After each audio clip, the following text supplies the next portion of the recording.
Hello all, welcome to Ekam Academy. We celebrate festivals according to the religion we follow, right? But what is the largest festival of any democracy? It is periodic conduction of elections, right? Yes, as you know, our 18th Lok Sabha is to be elected soon, and today, Election Commission of India has announced the dates and notification for the upcoming Lok Sabha elections as well as assembly elections for 4 states. So, in this light, immediately after the announcement of dates by the Election Commission, one particular thing called Model Code of Conduct will come into picture immediately. So, this will be applicable till the final announcement and final closure of election process. So, what in this slide we are going to look into what is this Model Code of Conduct and what are the guidelines issued as part of Model Code of Conduct, whether this Model Code of Conduct have any legal backing, or what happens in case if the parties doesn't abide, or if they violate this Model Code of Conduct, what are the things that will be taken as part of the measures by Election Commission of India, and we'll also understand how this system is protecting, or you can say how it is ensuring that free and fair elections are being conducted in India properly on time. So we'll look into many aspects, but before that, let us know what are the main highlights of this elections to the Lok Sabha. In 2024, our general elections to Lok Sabha is due, and we are about to elect our 18th Lok Sabha. So 18th Lok Sabha elections are due. So here we need to know the current 17th Lok Sabha is to end on June 16th. So how you can determine this date means from the date of first sitting, 5 years will be calculated. Within 5 years of time, you have to elect the new house. That is what the mandate there on the Election Commission of India. Election Commission of India has to conduct elections for president, vice president, Lok Sabha, Rajya Sabha, state legislative assembly and state legislative councils. So these are the bodies which will be which are the posts or offices under the Election Commission of India's domain. So they have to subsequently conduct the elections when the need arises. So here you need to remember what did the election commissioner or chief election commissioner announce today. The main highlights we'll see. So he said from April 19th, in 7 phases, elections to Lok Sabha will be held. Okay, and final counting will be done on June 4th, and the process will be complete by June 16th. That means within the 5 year tenure only, they have to complete the upcoming assembly or Lok Sabha elections. That is a mandate they have on imposed upon them. So then you have to remember, along with the Lok Sabha elections, 4 states are also having elections. Like Andhra Pradesh, you have Arunachal Pradesh, we have Sikkim, and you have Odisha.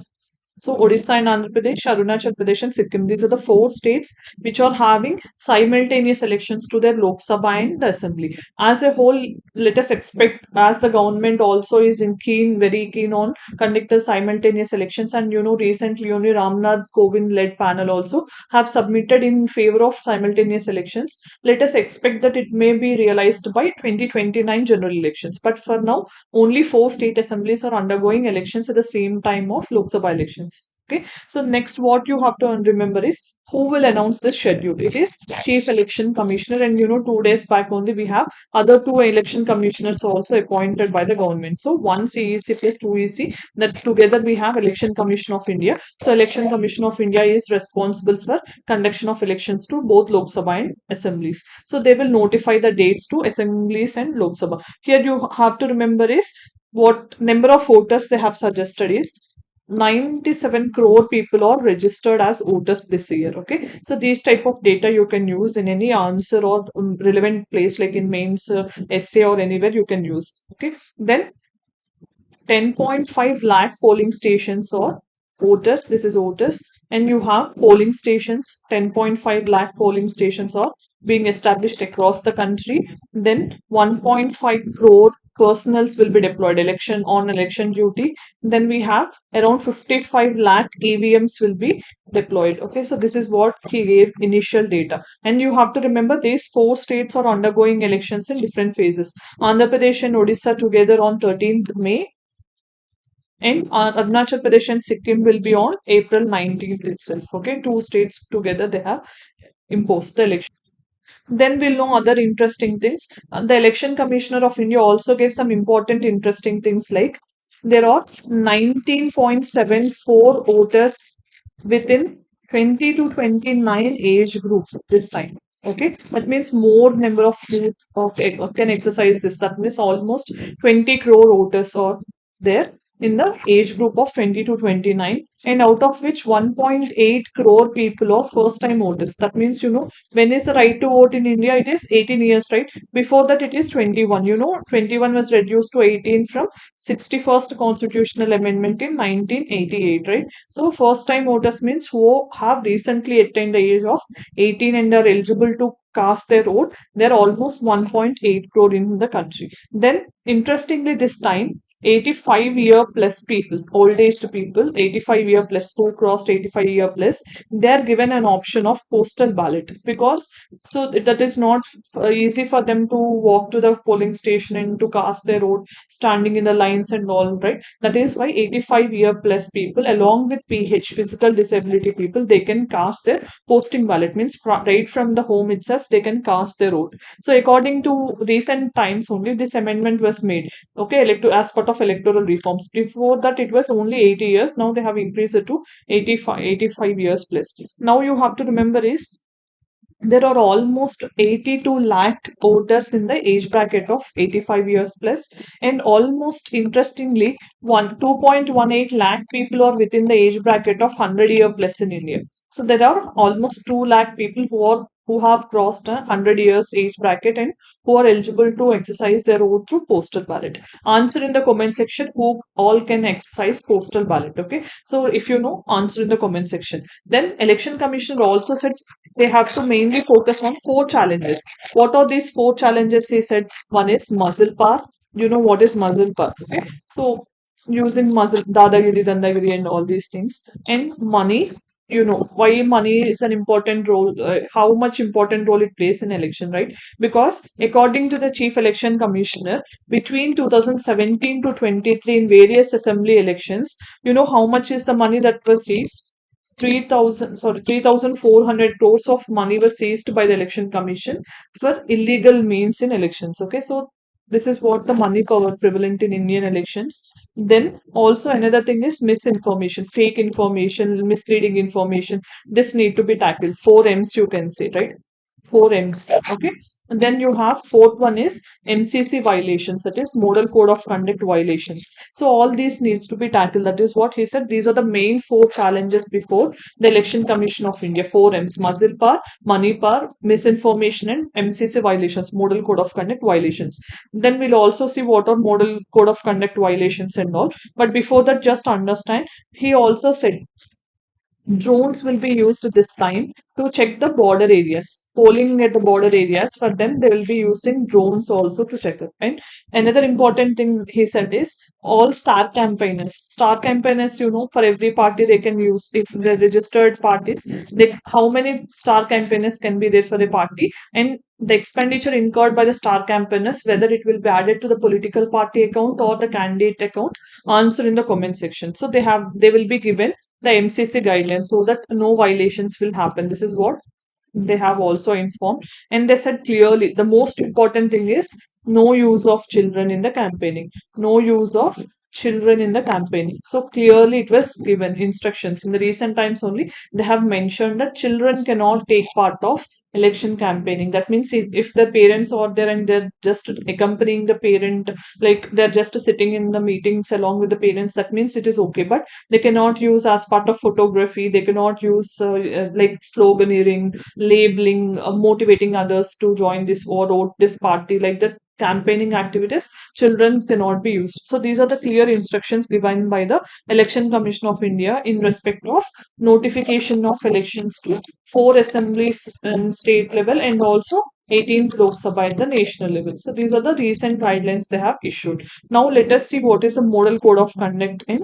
how it has originated. So the main point of discussion, because as soon as the election commissioners announce the notification for the upcoming general elections, immediately model code of conduct will come into picture. What is this model code of conduct? We'll understand. Then we'll understand what is the backdrop of this, and we'll understand what are the significant provisions of model code of conduct, what are the issues that this model code of conduct is facing, and then we'll understand what are the reforms that can be suggested and what are the recent additions that happened to the model code of conduct along with the way forward. So these are the main aspects of this discussion. Then if you see the syllabus mapping, this forms part of GS paper 2 in governance section. So very most important topic in elections and election related aspects. So what is a model code of conduct? As the name itself is suggesting, some code with respect to conduct. So whose conduct will be examined in as part of this means, here you need to remember most importantly the political parties as well as the candidates. So these two persons or two entities you can say, so these political parties and the candidates conduct will be regulated. So how they're regulating, they're giving some model, means this has to be followed. If you're breaching this, then you will be punished, or sometimes you can be made even disqualified to contest elections also. They can debar that political party also, or the candidature itself can be made invalid. So normally what are part of model code of conduct we'll see in a while, but just understand at this point of time this is applicable to the political parties and candidates as long as this model code of conduct is in picture. That means from when to when, from the date of notification of elections till the final completion, that means announcement of results and everything by the election commission. This is expected to complete by June 16th. That means from March 16th to June 16th. That means almost for 4 month period we are going to have this model code of conduct. So what is this? It is nothing but a set of guidelines issued by the election commission to regulate political parties and the candidates even before elections. Right from then you can ask, like, the elections were scheduled in April and May only, no, why we have to follow in the month of March and even before, means they can lure the voters or they can influence the voters by many ways. That is why immediately from the date of election this model code of conduct will be coming into picture. Then what is the mandate? Means there is no constitutional mandate or there is no statutory backing also. There is no law also. No law, no constitutional provision with respect to model code of conduct. Then how did we have this? Means just by political party consensus. That means different political parties, they have sit together, all the parties, and by political parties consensus only they have prepared, okay, these things have to be there, these are do's, these are don'ts. So these things were clubbed and they were made part of this model code of conduct. That is why, as this model code of conduct doesn't have any legal backing, election commission of India is all the time asking to ensure that this model code of conduct will have some legal backing. If there is a law, they can more strictly enforce this. That is what they're asking all the time, they're demanding from the government side. So most importantly you have to remember is election commission of India is a constitutional body, under part 15 of Indian constitution, from article 324 to 329, to conduct the free and fair elections. This is the main mandate of Election Commission of India. No? They have to conduct for both parliament and state assemblies. Now, 4 state assemblies and parliament, that is Lok Sabha only. Rajya Sabha is not directly elected. So, only for Lok Sabha elections, it is by the people. Rajya Sabha elections are separate, the particular fight. Right? So, it is operational as soon as the election schedule is announced and until the date of result will be announced. Till then, it will be in force almost for a 4 month period, you can see. Then what is applicability? Means how this will be applicable means during general elections to the Lok Sabha, it will be applicable to the entire country. Means every part of the country will be under model code of conduct. But in case of the legislative assembly, for example, now entire Lok Sabha elections, that means entire country will be under model code of conduct because we are about to elect a new Lok Sabha, 18th Lok Sabha. But in case after the Lok Sabha elections, for example, there are some elections due in Delhi or UP, for example, okay, after Lok Sabha elections, then what happens? Only in the state of Delhi or only in the state of UP, only this model code of conduct will be there. That means Maharashtra or Telangana or Karnataka, they won't have any model code of conduct. That means only in the entire state where this elections are due, only there it will be in application, you can say. Then in by elections means not also in the entire state, okay, not also in the entire state, but only in the particular area or territory. For example, if any person who have been elected recently he died, or he or she died or resigned, or by any chance if there is any by-election, then in which particular constituency that election is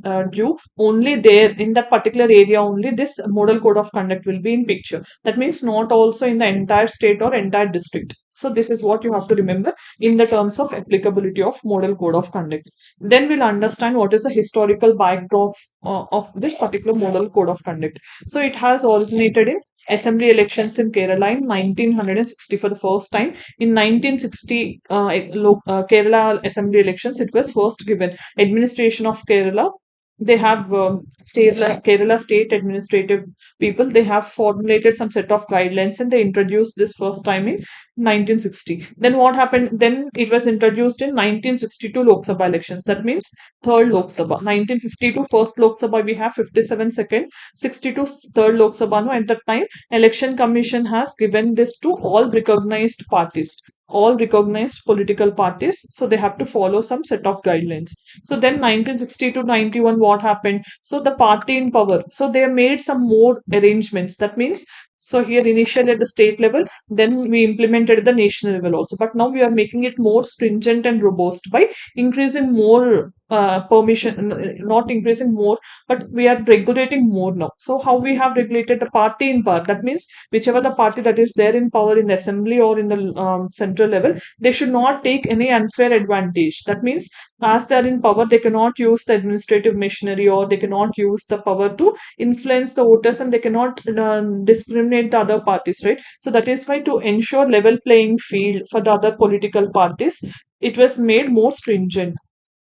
Okay, this was done between 1962 and 1991. Then what happened? Initially, it was considered as minimum code of conduct. Okay, initially it was named as minimum code of conduct. After 1991 only, it was renamed as model. Model means it is ideal thing which has to be followed. So renaming happened later on. After 1991, what happened? Election Commission, even when TN Session, who was a great person in terms of electoral reforms and all. So he made it more stringent, and you can say Election Commission of India brought so many significant reforms under his dynamic leadership only. So he made a provision that this model code of conduct, okay, so in case of any violation, so even elections can be postponed. That means, for example, if there is any discrepancy and all, under Article 1 324, this Election Commission even has been given the powers to postpone the elections in case of any malpractices followed. So that happened during TN Session's tenure. Then in 2013, what happened? Election Commission of India has issued guidelines with respect to manifesto. So you know what is a manifesto? Political parties will be giving the set of promises which they will do in case if they are elected to power. So this is nothing but manifesto. For example, in Telangana, we have seen, no, the Congress current government, it has promised 6 guarantees. So like this, the main things which they will be promising to the people in case if they're elected, so these things will be fulfilled. Those set of promises by any political party to the people to secure their mandate is called manifesto. So in 2013, Supreme Court directed Election Commission to even include manifestos also in the model code of conduct. So these should be in a realizable way and all. In that way, some set of guidelines with respect to manifestos were also included subsequently. Then what happened? We need to know what are the main provisions. So what will be covered under model code of conduct? We'll see now. It is initially general conduct, means in case, normally opposition party and ruling parties, they will be criticizing each other, but in terms of criticism also, it should not go personally. It should be only with respect to the programs they thought to implement or could not implement, or with respect to the works they have done, or the past record. Only these things have to be criticized, not other things like family or personal things should not be criticized. Then places of worship like temples, masjids, churches, all these things. Okay, so all these things cannot be used for election campaigning. That is why if you see during elections, the people who are contesting, they will be visiting the places of worship to secure their victory and all, right? At that point of time, we'll be seeing different images and videos and news in the social media and all, right? They'll be coming out of the temple or any religious place, and then they'll be giving stills to the photos, and they'll say that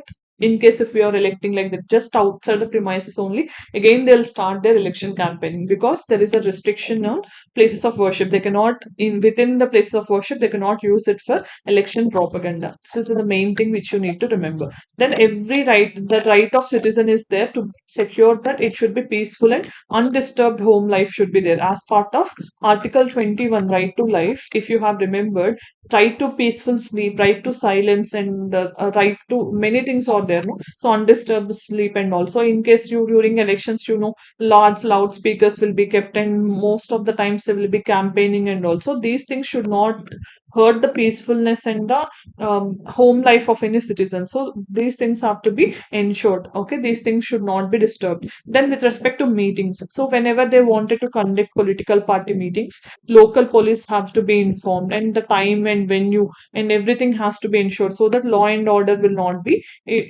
misplaced or misused. So these things have to be ensured. With respect to processions, they'll be campaigning on go on. The processions are also normal. So at the time also, time, venue, route of procession, all these things need to be informed to the local police, so that enough security measures will be ensured. On the date of polling day means, again, so police personnel, security personnel will be there, election authorities will be there, so that everyone will be in their respective duties. At that point of time, they have to ensure that any luring of voters should not happen, like food or any other things should not happen on the day of polling. Then with respect to polling booth, if you see, with respect to polling booth, only individuals who are authorized by the election commission, only they, and the voters who can cast their vote in the particular polling booth, only they can enter the election polling booth, and other people will not be, without permission they cannot enter into the polling booths, and they cannot lure the voters or frighten the voters from voting to a particular party. Then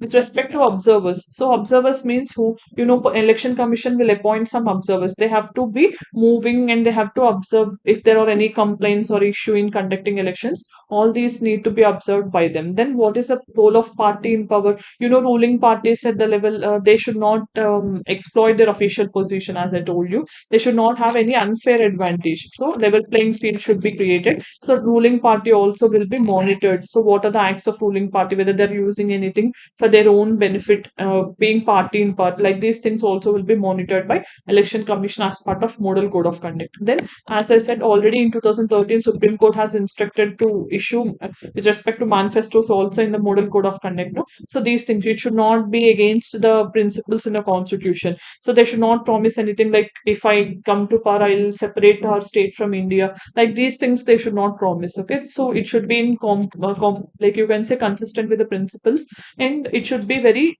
in a way that it is not violating the law and order and basic principles of the constitution. So in this way, different aspects will be covered under model code of conduct. Then what are the issues involved? So if everything is going well, then why election commission has listed out of four challenges, one is model code of conduct violations. That means something bad is also there with respect to model code of conduct. Okay, so what are those? We'll see. Enforcement, as I told you in the beginning, there is no legal backing. Okay, as there is no constitutional mandate and there is no legal backing, means no law to support the enforcement of model code of conduct, it is becoming a challenge. Then with respect to and mall practices during election, that means in the recent times, because of the advent of technology, social media is also being used to bribe the voters and to secure votes in their favor. Like this, these things have to be tackled. And in case if one party complains against another also, there is delayed action sometimes by the election commission, and also political actors, or they're even questioning the actual aspect of model code of conduct sometimes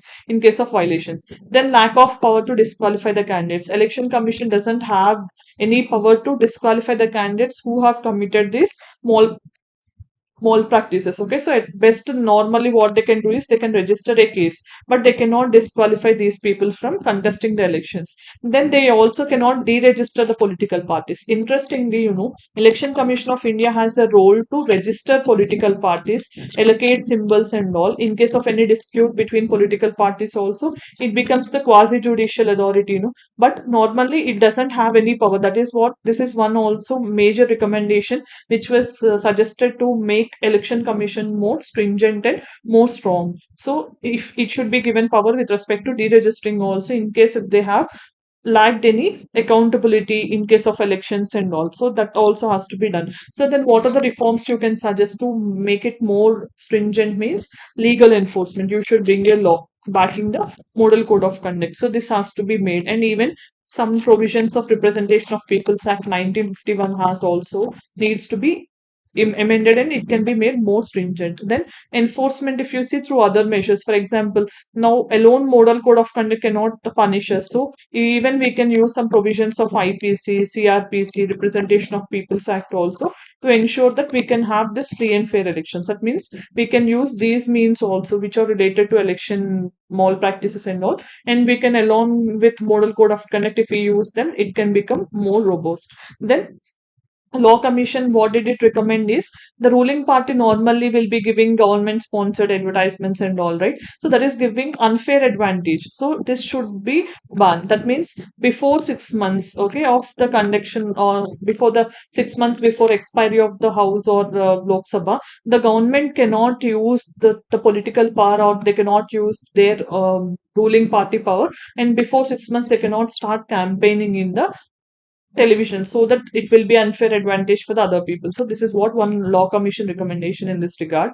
Then with respect to use of technology like artificial intelligence, like drones now we are using, no? So these things can be used to make it more stringent, okay, and we can prevent any violations or malpractices. Then independence of election commission also should be guaranteed. In the recent times, because of this only there is a controversy, so this CEC and EC's appointment itself has been under question. So in the recent times, Supreme Court also said we are going to examine, and there is a new bill that was brought by the government in this regard, right? To They said they have bypassed the order of the Supreme Court by removing CJ, and they have added union minister along with prime minister and the leader of opposition to select the CECs and ECs, right? So in this regard, the independence of EC also always under the question. So this needs to be corrected. Then what are the recent additions that we made to the model code of conduct is regulation of opinion polls and exit polls. In the recent times, these trends have been increasing. So they have also to be like opinion polls can be given anytime before, but exit polls, until unless the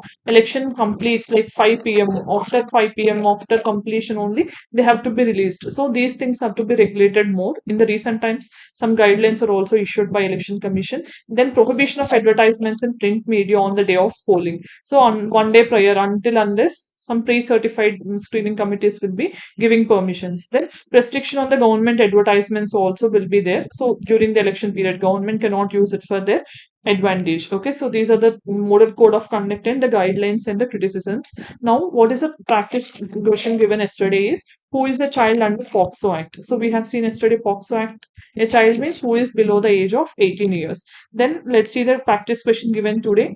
Based on this, you can see Election Commission of India is a 5-member body. Union Minister of Home Affairs decides the election schedule and conduct for both general elections and by-elections. Election Commission of India resolves the disputes relating the splits and mergers of recognized political parties. So of the given options, which is the correct one? Answer in the comment section. What is the main question given for practice? Discuss the role of Election Commission of India in the light of evolution of model code of conduct. So what is the role of this Election Commission in enforcing model code of conduct? You have to answer. Try to answer, and in the comment section let us know. We can improve and we can suggest you how to make it more better. Then as we have come to the end of the video, what did we discuss in the today's video? We have discussed all about model code of conduct, its origins we have discussed, what is its provisions. We also have seen what are the issues involved in enforcing the model code of conduct, what criticism it is facing, and also we have suggested some reforms also to improve the functioning of model code of conduct. So this is all we have discussed as part of today's video. Thank you for watching. Have a good day.